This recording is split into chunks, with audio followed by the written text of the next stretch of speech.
हाय friends, मैं हूं Abhishek Kumar and welcome to my YouTube channel. आज का हमारा टॉपिक है नीड्स ऑफ डीबीएमएस।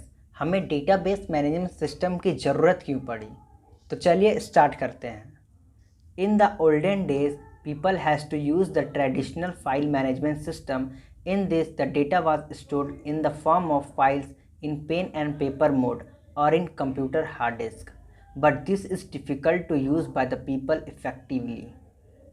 पहले लोग डेटा को सेव करने के लिए traditional file management system use करते थे, जिसमें कि हमारा डेटा फाइल में सेव होता था, पेन और पेपर मोड में या फिर कंप्यूटर के हार्ड डिस्क में, लेकिन वो यूज़ करने में बहुत डिफ़िकल्ट होता था। The modern DBMS has the higher performance when it's compare to traditional file management system. जो हमारा आज का मॉडर्न DBMS है, डेटाबेस मैनेजमेंट सिस्टम, उसका परफॉर्मेंस बहुत हाई है अगर हम पहले के ट्रेडिशनल फाइल मैनेजमेंट सिस्टम से कंपेयर करें तो। Nowadays we also use file based system but in small scale because there are various limitations of file based system which were removed in DBMS। आज भी हम लोग file based management system use करते हैं, लेकिन बहुत कम, क्योंकि उसके बहुत सारे लिमिटेशंस हैं जो कि डेटाबेस मैनेजमेंट सिस्टम में हटाए गए हैं। अब देखते हैं लिमिटेशंस और disadvantages of file processing system. Number 1, duplicate data. Data is stored more than once in different files, that means duplicate data में occur in all these files.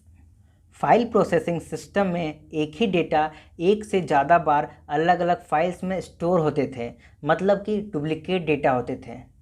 For example, a student is having record in college library and in examination department, then his name, his roll number, his father's name and class will be same in both the departments.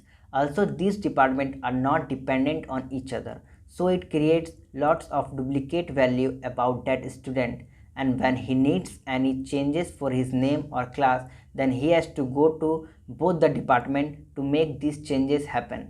Otherwise it will create problem for him. मान लीजिए कोई college student है और उसका record college library और examination department दोनों में है, तो उसका नाम, रोल नंबर, फादर्स नेम और क्लास दोनों डिपार्टमेंट में सेम ही रहेगा।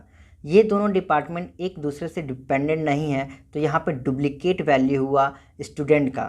और अगर मान लीजिए स्टूडेंट को नाम या क्लास चेंज कराना है तो उसे दोनों डिपार्टमेंट में जाना होगा, नहीं तो स्टूडेंट के लिए दिक्कत हो जाएगा। नेक्स्ट डिसएडवांटेज है data inconsistency. In file processing system various copies of same data में contain different values. Data is not consistent in this system. It means if a data item need to be change, then all the files containing that data need to be modified. It may create a risk of outdated value of data. File processing system में एक ही data का बहुत सारा copies हो जाता था, जिससे कि हमारा डेटा कंसिस्टेंट नहीं रहता था। मतलब अगर हमें कोई डेटा चेंज कराना है तो उसे हर जगह हर फाइल में चेंज करना होगा। For example, if you change student name in library, then his name should be change in all the department related to the student.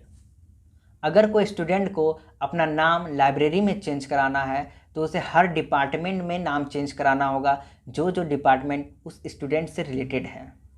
Next disadvantage है difficulty in accessing data. It is not easy to access data in a desired और efficient way in file processing system. If a user want information in a specific manner, then he have to write so many number of application program like C, C++, Java, etc. for storing, retrieving and updating the data effectively. File processing system में हम अपने data को अपने इच्छा के अनुसार access नहीं कर सकते।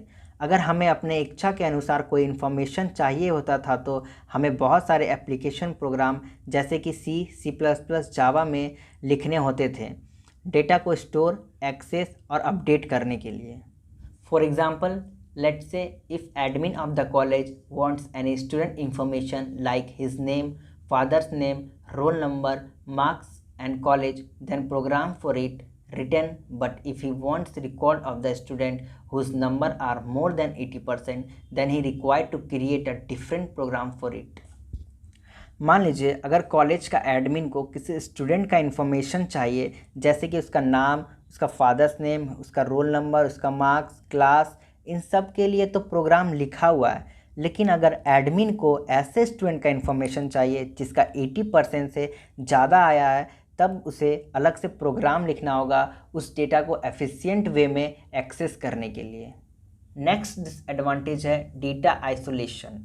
इन file systems the data are stored in different file formats like .txt, .wr, .html, etc.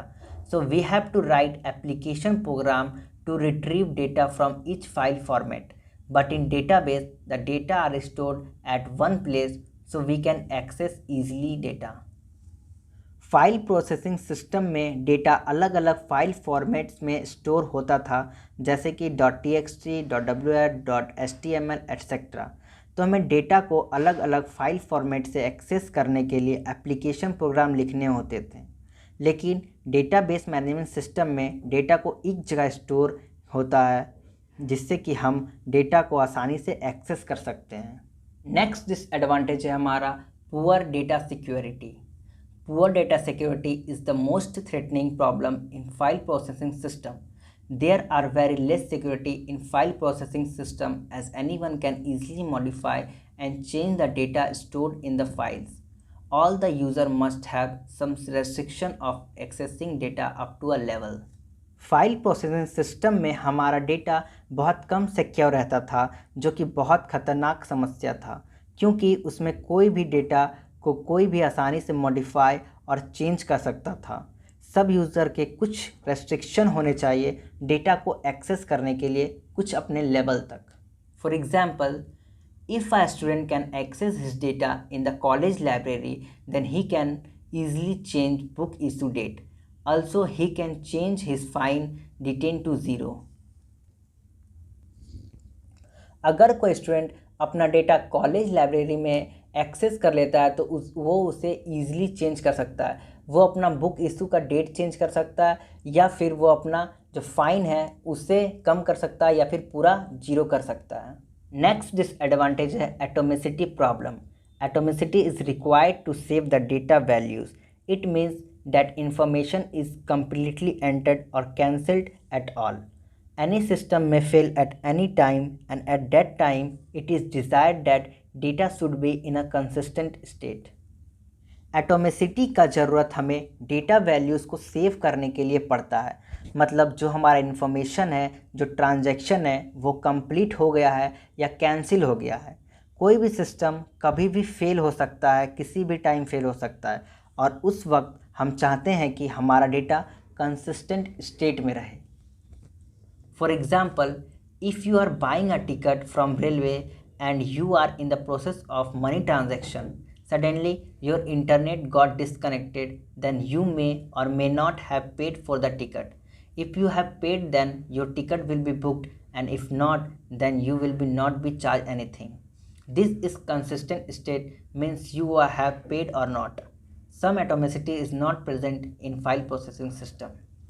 अगर आप रेलवे का कोई टिकट खरीद रहे हैं और आप मनी ट्रांजैक्शन के प्रोसेस में हैं और तभी अचानक से आपका इंटरनेट डिस्कनेक्ट हो गया, तब हो सकता है कि आपका टिकट का पैसा कट गया हो या नहीं कटा हो।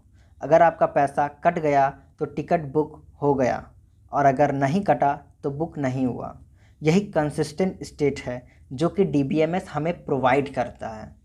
फाइल प्रोसेसिंग सिस्टम में कभी कभी पैसा कटने के बाद भी टिकट बुक नहीं होता। यही प्रॉब्लम हमें फाइल प्रोसेसिंग सिस्टम में देखने को मिलती थी।